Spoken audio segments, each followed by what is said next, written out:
Good afternoon. It's afternoon kasi I went to work late.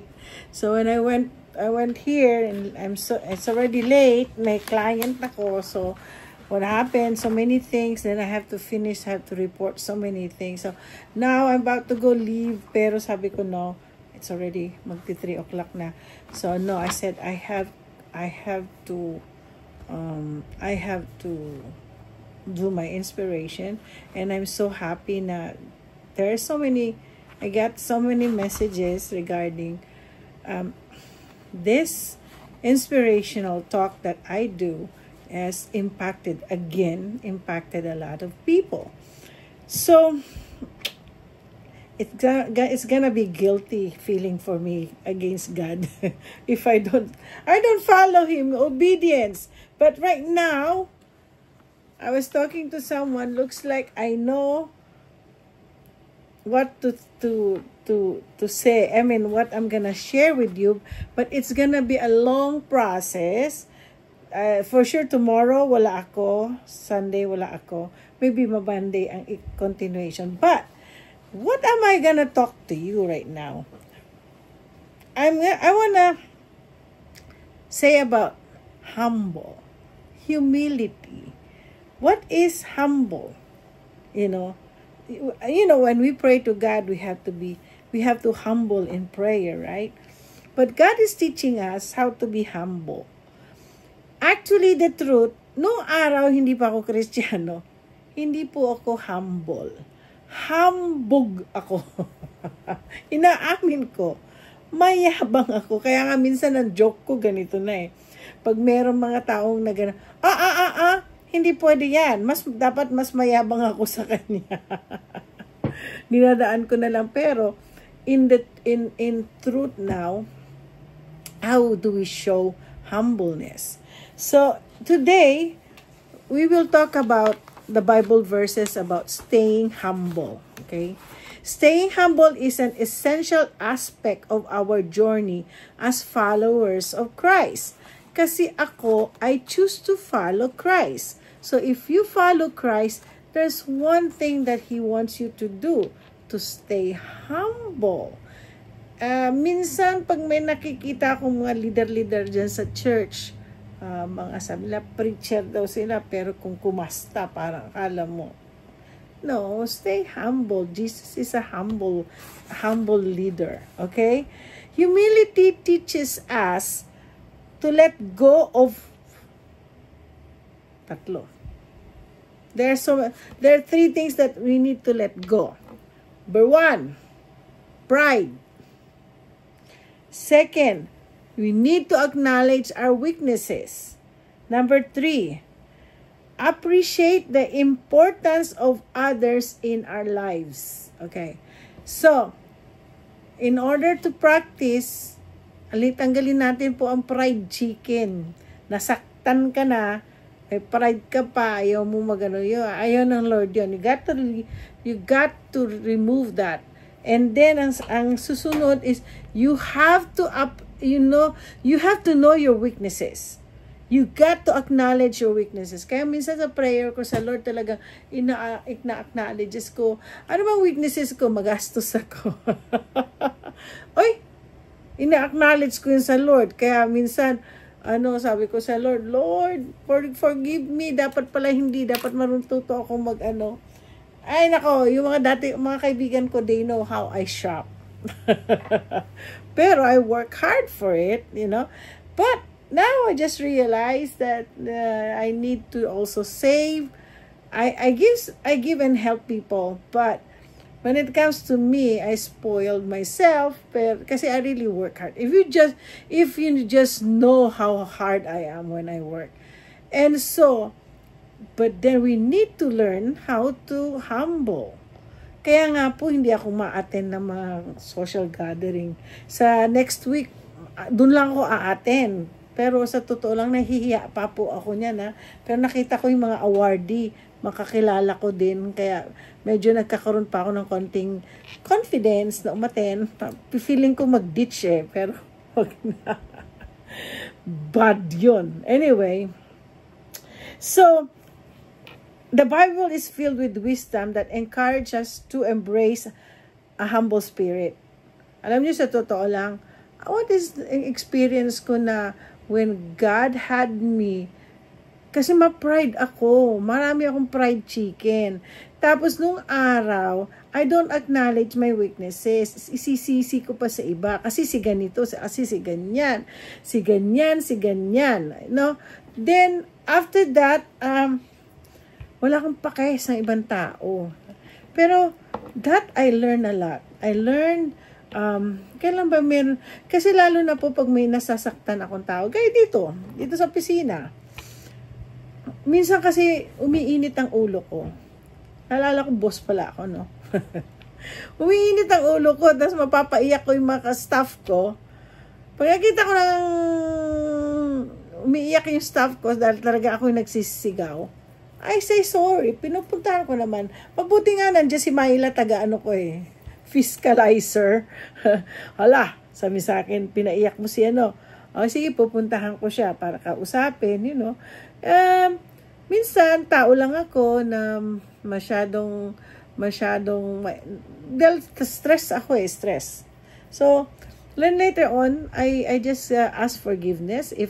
Lalo na sa mga tao na saktan ko, na hindi ako aware, sabi ko nga, sabihan niyo ko kasi, I learn how to say sorry now. Before, I don't. Hindi ako marunong. Kaya lang minsan, the Holy Spirit is the one who will tell me na, hey, may nasaktan ka. Meron akong isang taong na di ko alam na nasaktan ko. So, sabi ko, ayoko nga kausapin. Ngayon di ako kausapin. Pero later on, when I saw the person, ako na mismo lumapit at niyakap ko. Umiyak din siya. Umiyak siya sa akin. Sabi niya, nasaktan ako sa sinabi mo. Naku, alam niyo naman ako. Minsan ang bibig ko, nakakasakit. Kasi stress na ako noon. Very na ako. Nai-stress ako. Kaya, you got to understand me, you know. So, at least ngayon, naiintindihan din ako ng mga ibang friends ko, ng ibang tao. Tapos, meron pa ako isang, nakalimutan ko na nagulat siya, kinausap. Oo.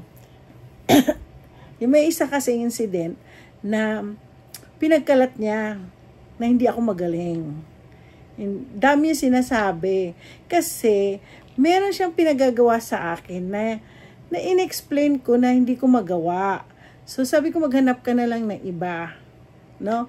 So, hindi ko alam na nasaktan ko siya. At the same time, may sinabi siyang, siniraan ako, in other words. Siniraan ako. So, nagkita kami one time sa isang wake. Sa isang wake. Nakita ko siya kasi kamag-anak yata siya, no? So, nung kinausap ko, hey, kumusta ka na, ha? Kinakausap mo ako? Ba't hindi kita kinausap? May kasalanan ka ba sa akin? Sinabi ko sa kanya. Yun, ganun. Kasi, parang wala na. Wag ka naman, tanggalin niyo yung pride, tanggalin yung nasaktan. Kasi gusto ng Lord, we have to stay humble. Yeah, alam mo, minsan ganyan ang ugali ko. Minsan, minsan masakit ako magsalita. Alam ko, kaya lang kasi minsan masakit ako magsalita dahil totoo. Totoo. Pero pag nasaktan ko, ako na mismo magsasabi na, sorry, kung nasaktan ko. Pero sasabihin ko naman na, alam mo, hindi naman siguro ako yun, Holy Spirit na yun, kasi I just warned you not to do it, Pero nasa iyo yan, buhay mo yan. Wala lang akong pakialam, but at least I already told you na baguhin mo. Okay? So we have to understanding humility. In our Christian walk, understanding humility is crucial. We often think of humility as being a lowly or meek person. Dahil porket hindi ka umimik, sa ibig sabihin nun, very weak ka na. No, that's not true. These people who stay meek and low profile, It doesn't mean they're very, tawag nito, maliit sila. No. They choose to be peaceful. Ayaw nila ayaw na nilang, tumahimik na lang sila.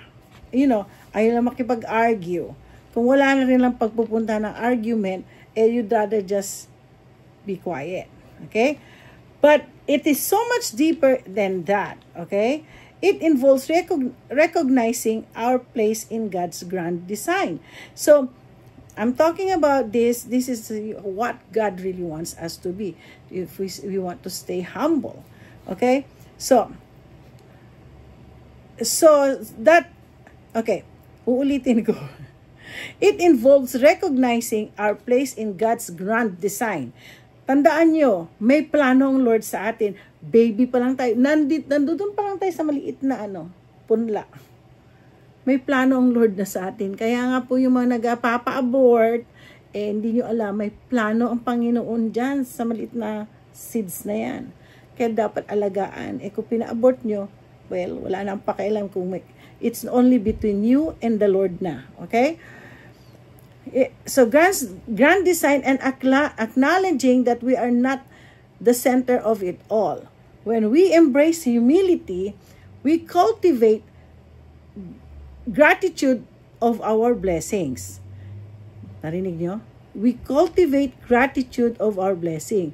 And we learn to appreciate the sovereignty of God over our lives. By understanding that it means to stay humble, we can better relate to God over our lives. By understanding that it means to stay humble, we can better relate to both God and our community, welcoming others' perspective and fostering an attitude of serving without looking for a personal gain. O yan, yung mga boboto dyan sa Pilipinas. Look for a humble leader. By understanding that what it means to stay humble, we can better relate to both God and our community, welcoming others' perspective and fostering an attitude of service without looking for personal gain. See? Ibig sabihin po nun, pag tumulong tayo sa tao, wala po tayong iisipin na personal gain. Tumulong tayo dahil gusto nating tumulong. So, there is a verse here, Proverbs 22 verse 4 says, humility is the fear of the Lord. Its wages are riches and honor and life. Proverbs 22 verse 4. Sa James 4:6, but he gives more grace, therefore it says, God opposes the proud, but gives grace to the humble. Tandaan nyo yan. So by next Monday, itutuloy ko pa rin kung how to stay humble. May naintindihan po kayo sa sinabi kong humbleness. Minsan, it's really nice to stay humble then being, ako sabi lang sa akin, ang attitude ko, sinabi sa akin, masyadong, very strong personality daw ako. Pero pagdating sa dati yun Pero pagdating sa trabaho ko, very high, ang aking, kasi, I really have to tell them that, I know what I'm doing. Pero pagdating to serving God and treating people, I'd rather be humble. Ayoko jojokin na naman ako ng mga pinsan ko. Yeah, humble ba yan? Tingnan mo yung mga suot-suot niya. Kaya nga hindi na po ako sa next na topic ko, ko sa inyo kung how did I from humble to humble. Okay? Okay, guys. Good afternoon na lang ako. Shopping na, may bibilhin lang ako ngayon. So, I hope na naintindihan ninyo dahil marami pang topic about humbleness. Ang dami. It's actually 30 powerful Bible verses. 2 pa lang nabigay ko sa inyo. Okay. Okay, then, always remember, God loves you and I love you guys. Babush.